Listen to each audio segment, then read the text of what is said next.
One of the things that I would like to show also is on here, when I'm looking up serial numbers and different things, this is a pretty good list of serial numbers.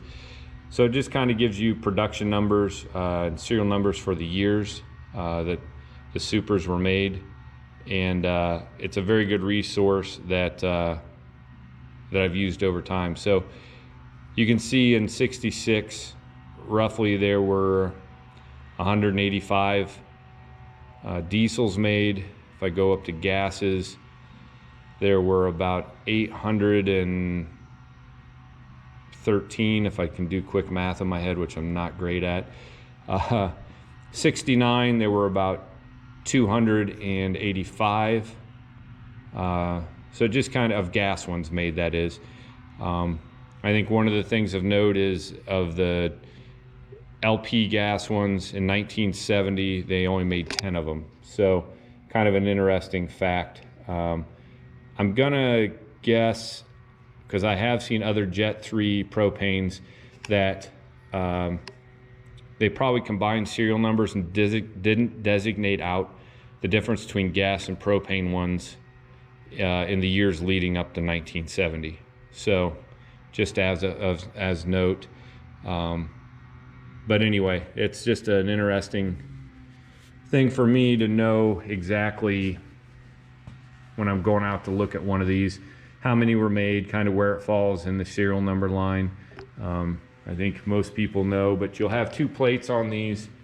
You'll have an engine plate, which will kind of give you what model the engine is and the serial number of the engine.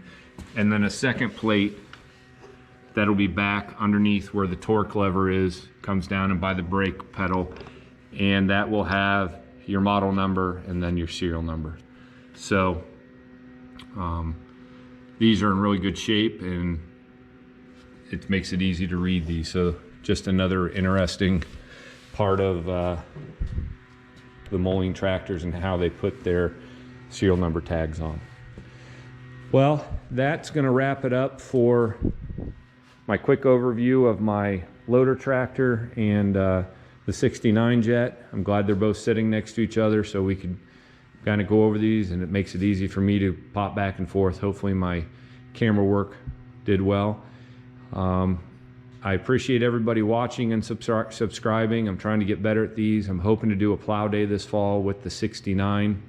We'll see. Last year it was with the 955, but I think just the way things are going to work out this year, I want to work this 69 Jet a little, so I'll probably take it. Can only drive one tractor at a time, and I'm going to be making a video on my work that I'm doing on the 70 propane. I'm going to have to tear into that engine. So appreciate everybody watching, and until the next video, thanks. And if you're not subscribed, please subscribe.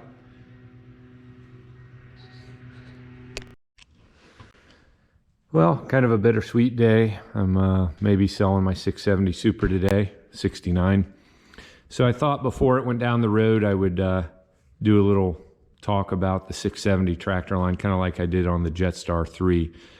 So the 670 line started with, you can see the M5 series, and then you had the 504, which would have been the four-wheel drive versions, went into the M602s and the M604, and then after that you went to the 670s. The 670s started in '64, and then they went all the way until 1970. Kind of a list through the serial numbers there. So over the years, they made some changes from the M5 all the way up to the last 670s. The M5s, although the engine was very similar, the styling was quite different. They started with the low band series, and actually the M5 actually had the headlights on the front and kind of a different front end on it, and then different rear fenders. Not really clamshells, they were a little bit more than clamshells. They progressed to the 604, kind of the same styling roughly as the M5. And then the early 670s were low bands 670s, and even I think the very first one stayed with the old style more than, you know, the slightly more than a clamshell fender. And then they progressed on to what well, my battery died there, but anyway, back to the first fenders were a crowned flat top fender. It's kind of like what I call the crowned fenders, flat top fenders. And they had the headlights. The 670s would have had 2 headlights in there. And then as they went to the 69 and 70 versions, they went to the true flat top version. And on those, they put the 2 headlights in the front. And a couple other changes they made as they got to the end of the line was they went to closed center hydraulics. So they had to use a Vickers pump. This pump was rebuilt on this tractor when I restored it.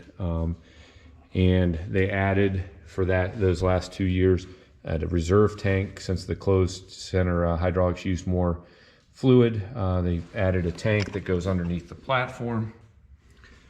And then everything out back kind of resembles the same as far as your fill tube and your dipstick is in here. Everything else looks similar, but on this side, your controls are different. So your remotes have separate levers. They put a console over there with some added plumbing. I've got actually the cover on this, which are kind of hard to find those in good shape and not beat up. But then there's the added plumbing and all that goes into there with all the valves for the late style closed center hydraulics. This tractor also in 69 at least and 70, they changed the gauge cluster. So in 69 and 70, they changed the instrument cluster, went away from the 5-gauge cluster to a 3-gauge cluster with your tack and your water temp. And it would have been your fuel gauge. Did away with the fuel gauge and put an oil pressure gauge because that's a lot more important, I think. And then but these lights up here were for your alternator and your oil lights. In case those went bad, you'd get an idiot light there that showed that to you. So they did that in 69 and 70, and that's about, I guess in 70, the only other real major change was on the front here. Since White owned Moline at that point in time, they changed and they did away with the 2 MMs up here, and they just put a big white sign across the front. They did make these in a 3-speed transmission, so the torque lever would not have been there. There would have been a lever up on the dash area for your 3-speed. And so that was another change kind of there towards the end that they did. The engines came in to 336 gas, diesel, or propane versions that this came in. This one happens to be gas. I believe they were available with power shift wheels. This does not have the power shift wheels. Standard 3-point. This one has a dual PTO. That was an option. I actually have the correct shields on this one for the dual PTO. You had 1,540 PTO. I do have a quick hitch on this one. I got it with another tractor and just it looked good on the back of this one, so I got to relocate it to another tractor now. And it has the later style seat where it's on the rails with the Milsco weight control with the shock in there, which happened on the later ones. So that's kind of an overview of the tractor. It was a very handy tractor. My uncle had one of these in diesel. It was a 69 diesel, and was a good all-around 70 horsepower tractor. One of the things they had to do, I guess I failed to mention, is for the late ones, the battery was moved up to the rail because they used to sit on either side for the diesel on both sides or the gas back here. But for the late ones, when they added the closed center hydraulics and the extra tank here, they had to relocate the batteries up further forward. So this tractor came to me, it came out of upstate New York. It had been sitting out some so that it was, it was kind of rusty. It ran really well, but the hydraulic pump needed rebuilt, and I had to put a clutch in it. And then I ended up having to do a torque seal. So when I restore a tractor, what I did, I got it. I did my mechanical work on it. Well, what I thought was all my mechanical work.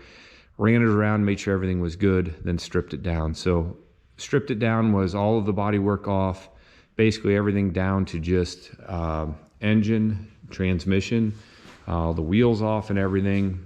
Used hot water pressure washer with aircraft paint remover to remove all the paint off of those pieces.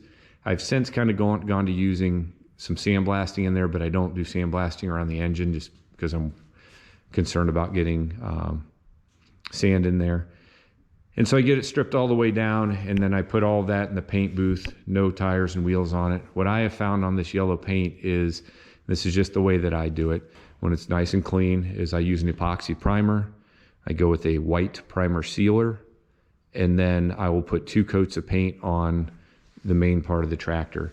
Meanwhile, before I've done this, I've usually painted all of my parts, and I try to keep track parts that will be the last to go on, and I'll usually put 4 coats of paint on. The other ones I'll put 2 coats on. When the parts are done, I scuff them all, wipe them all down.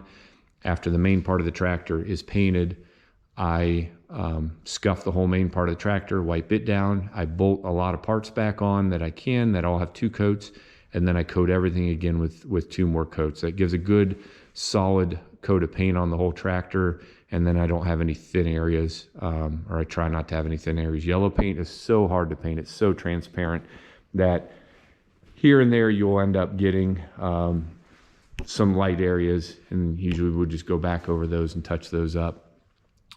So basically this tractor's got 4 coats of paint on it. My body work do the same way. We do a little bit of skimming on it and get it nice and smooth. But it also, when you put the 4 coats of paint on, gives the paint a real nice deep finish to it.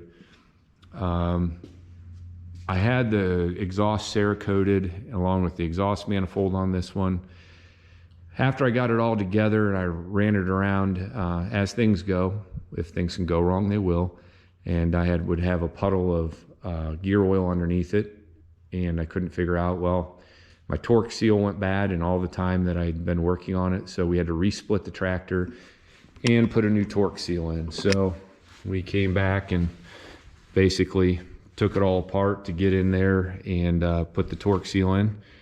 If you want to see a grown man cry, just watch when you put a wrench on bolts that have recently been painted and you've got a lot of paint on them and you've spent a lot of money on paint. But those things happen, and we were able to touch everything up, I think, and make it look pretty good. Since this tractor's been done, it's just gone to shows and parades. It's just, I haven't wanted to hook anything to it. It's just a little bit too nice. I did put one of my decal kits on the nameplates. So it's the decal of the black, and then with the white inlay and cutout. And then, of course, I did it on the front also to make the front look as new as possible. So ended up doing a full decal kit then